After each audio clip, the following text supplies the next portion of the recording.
I felt her warm breath against my ear as she whispered, "I've been thinking about this for months." My heart raced as Doris's fingers traced gentle patterns on my arm. The evening had started with simple gossip over tea, but now, at 68, I was discovering desires I'd never imagined. Her lips brushed mine softly, and in that moment, I surrendered completely to whatever was about to unfold between us. Before we dive into this story, if you're enjoying these intimate tales, please take a moment to like and subscribe. Your support means everything and helps me share more stories like this one. The Nebraska evening was settling into that golden hour when shadows grow long and the air carries just a hint of autumn's promise.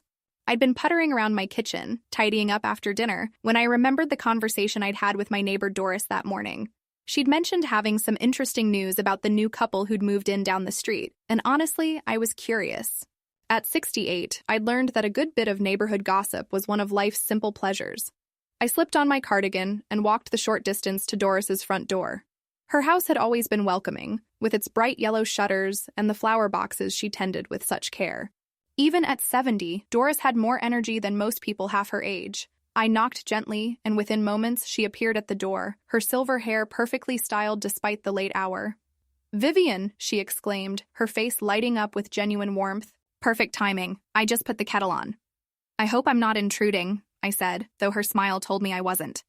"You mentioned earlier that you had some news about the Hendersons?" She gestured me inside with a knowing look. "Oh, that and so much more. Come in, dear. Let's settle in properly."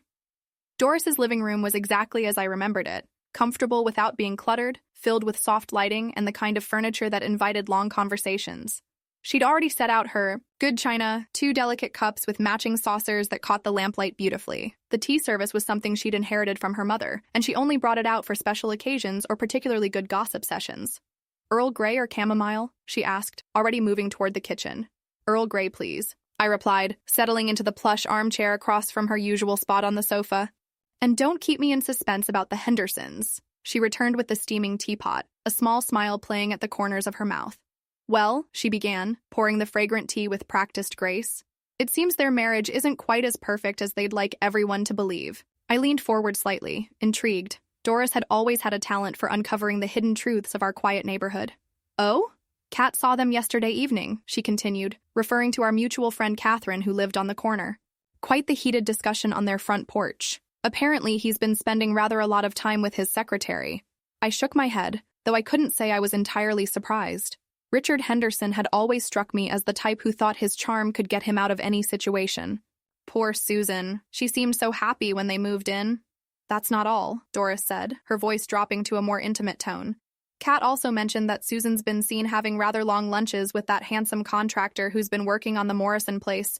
Good for her," I found myself saying, perhaps with more vehemence than necessary. If he's going to stray, she shouldn't have to sit at home waiting for him. Doris looked at me with surprise, then something softer, more approving. "My thoughts exactly. Life's too short to waste on people who don't appreciate what they have." Something in her tone made me look at her more carefully. There was an intensity in her gaze that I hadn't noticed before, a warmth that seemed directed specifically at me. We'd been neighbors for nearly 15 years, but in that moment, I felt like I was seeing her clearly for the first time. "You know," she continued, setting down her teacup with deliberate care, "I've been thinking lately about appreciation, about how we often overlook the most wonderful things that are right in front of us." The air in the room seemed to shift, becoming charged with something I couldn't quite name. My pulse quickened slightly, though I told myself it was just the caffeine from the tea. "What do you mean?" I asked, though part of me suspected I already knew. Instead of answering directly, Doris rose from her seat and moved to the window, drawing the curtains closed against the gathering dusk.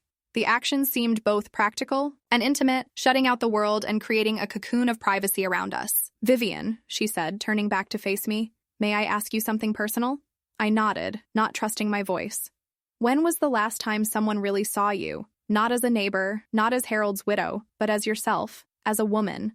The question hit me like a gentle blow to the chest. Harold had been gone for 3 years now, and while I'd adjusted to life alone, I hadn't realized how invisible I'd become, even to myself. I started, then stopped.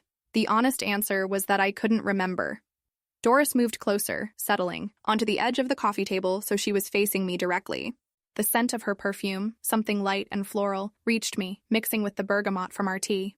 "You're a beautiful woman, Vivian," she said quietly, "and I don't think you hear that nearly enough." My breath caught. In all our years of friendship, we'd never ventured into such personal territory. Yet something about the way she spoke, the gentleness in her voice, made it feel natural rather than shocking. "Doris," I whispered, "what are you saying?" She reached out and took my hand, her fingers warm and sure. "I'm saying that for months. Now every time I see you working in your garden or walking to the mailbox, I found myself thinking about how lovely you are, how kind and intelligent and utterly captivating." The room felt suddenly smaller, the air thicker. My heart was beating so hard I was certain she could hear it. "I've been divorced for 8 years, she continued, her thumb tracing small circles on the back of my hand. "And in all that time, I've never felt drawn to anyone the way I'm drawn to you." I stared at her, processing her words. This was Doris, my neighbor, my friend.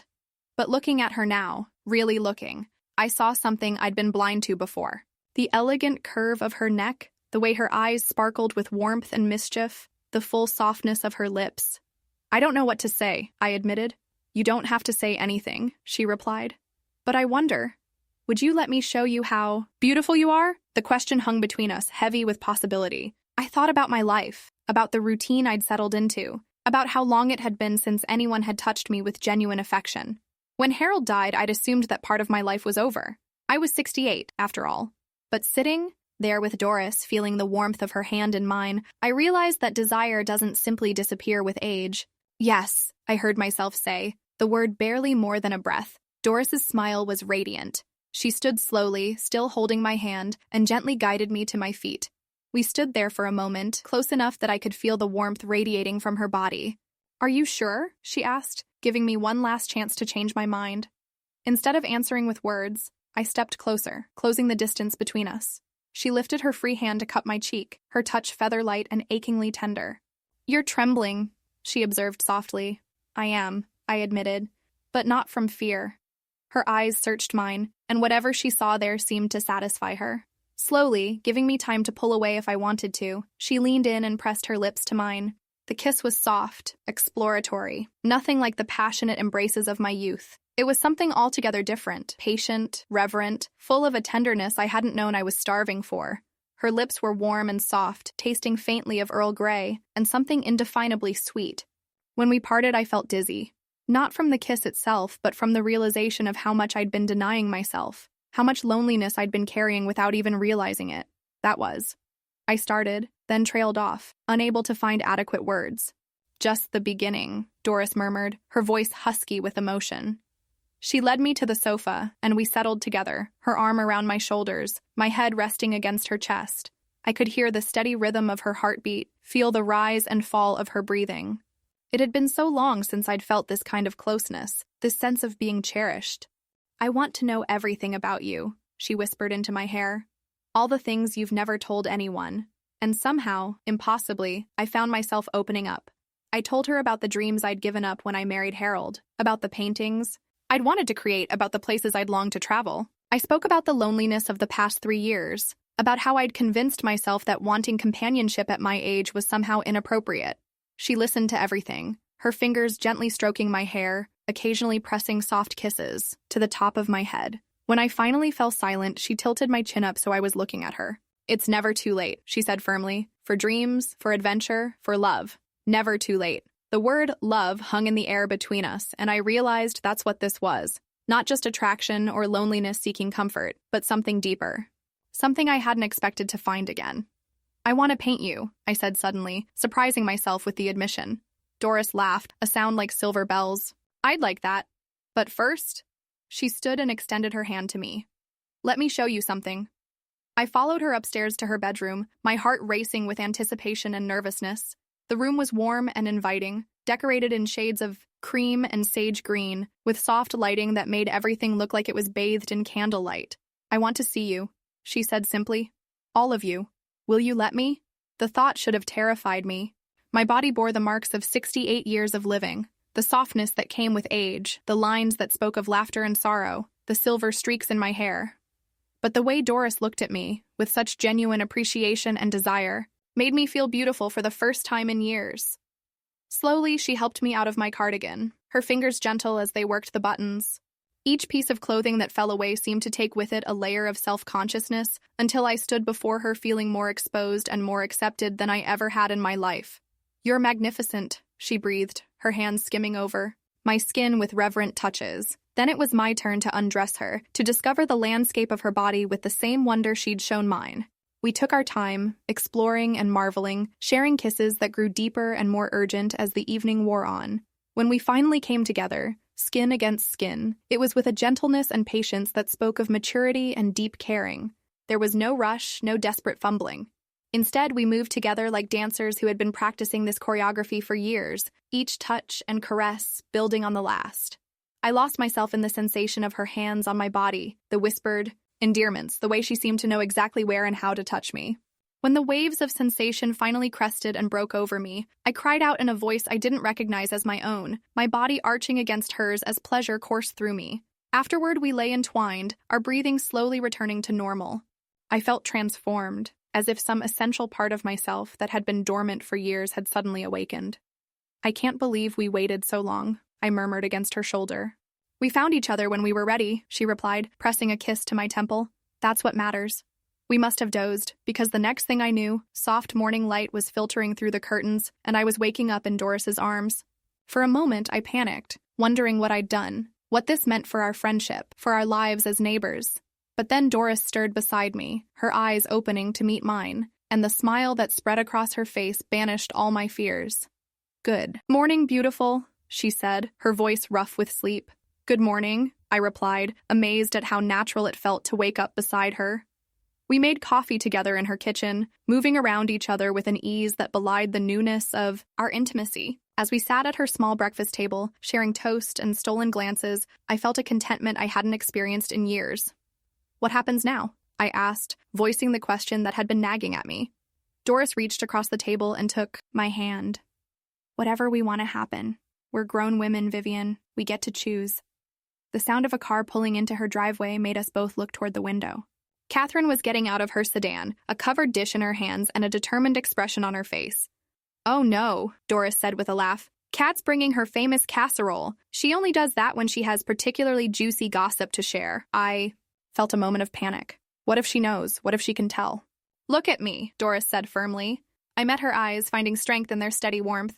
"There's nothing to be ashamed of. We're two consenting adults who found something beautiful together. If Kat has a problem with that, it's her problem, not ours." The doorbell rang, and Doris squeezed my hand before going to answer it. I heard Catherine's voice, bright and cheerful, carrying easily to the kitchen. "Doris, dear, I hope you don't mind me stopping by so early, but I simply had to tell someone about what I saw last night, and Vivian's not answering her phone." "She's here, actually," Doris said, her voice warm with amusement. We had quite the evening discussing the neighborhood news. Catherine appeared in the kitchen doorway, her eyes immediately going to me, then to our joined hands on the table, then to what I suddenly realized must be my rather obvious glow of satisfaction. "Oh," she said, her expression shifting from curiosity to understanding to delight. "Oh my," I felt my cheeks burn, but before I could say anything, Catherine was crossing the room and enveloping me in a fierce hug. "Vivian, darling, you look absolutely radiant," she said, pulling back to beam at both of us. "It's about time you two figured it out." "You knew?" I asked, stunned. Catherine laughed, settling into the third chair at the table as if she'd been invited. "Honey, everyone knew. The way you two have been dancing around each other for months, making excuses to bump into each other, finding reasons to mention the other in conversation.